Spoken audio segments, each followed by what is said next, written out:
आता महाड शाखेचे अशोक माने आपले विचार मांडतील।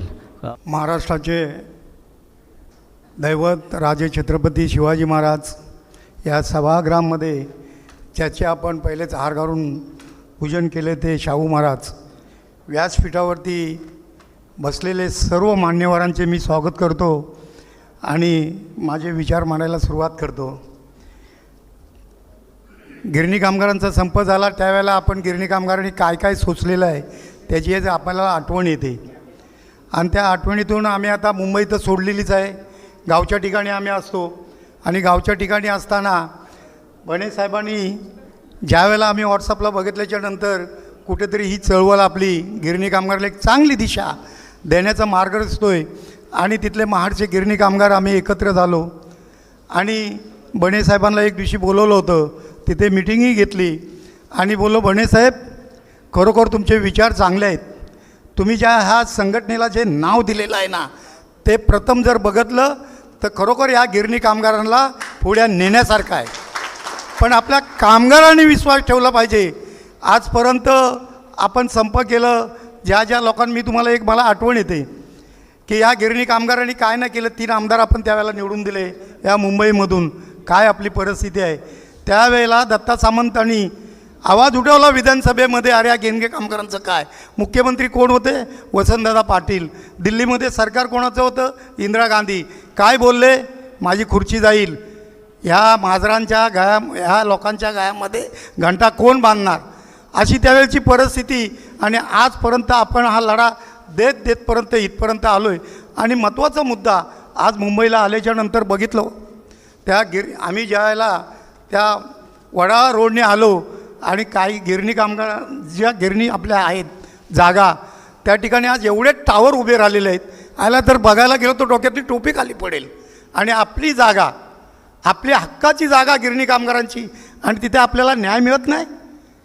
म्हणून बने साहेब खरोखर तुम्ही हा जो विचार दिलेला आम्हाला, आम्ही कुठे असू तिथे तुमच्या पाठीशी उभे राहू आणि ह्या गिरणी कामगारांना खरोखर त्यांचे विचार एकदम पक्के आहेत, तुम्ही फक्त साथ द्या।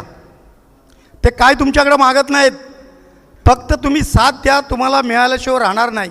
खरोखर मध्ये आपण जे आंदोलन केलं आता समिती त्याच्यामध्ये नेमलेली आहे, समितीचा अहवाल संपूर्ण ते सांगतील तुम्हाला।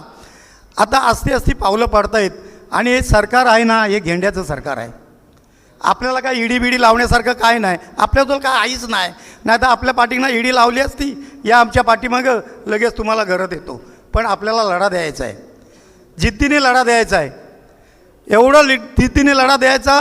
साहेबांनी सांगितलं आहे 25,000चा टार्गेट करायचा आहे, त्यासाठी सर्वांनी सज्ज राहा, त्या दिवशी आपण सर्व सज्ज राहा। आम्ही महाडमध्ये मोर्चा काढला, तहसीलदारांना निवेदन दिलं, जसे बने साहेब आवाज देते त्या पद्धतीने आम्ही जातो आहे।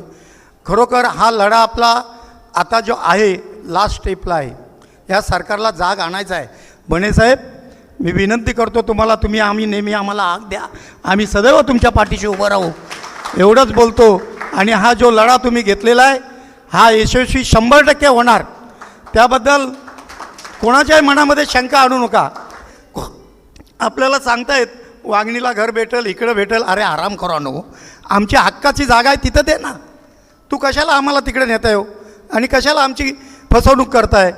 म्हणून जिद्दीने एकजुटीने सर्व महिलांना वगैरे सर्वांना आमची विनंती आहे की आपण आता काय सांगायचं, आपली जी पिढी एक गेलेलीच आहे आणि त्याचे वारसदार असतील त्यांनी पुढे या आणि ह्या सरकारला जाग आणून ह्या गिरणी कामगाराला आमची हक्काची जी जागा आहे तिथेच मुंबईला आम्हाला घर मिळालं पाहिजे, एवढंच बोलतो आणि माझे भाषण संपवतो। जय हिंद, जय महाराष्ट्र।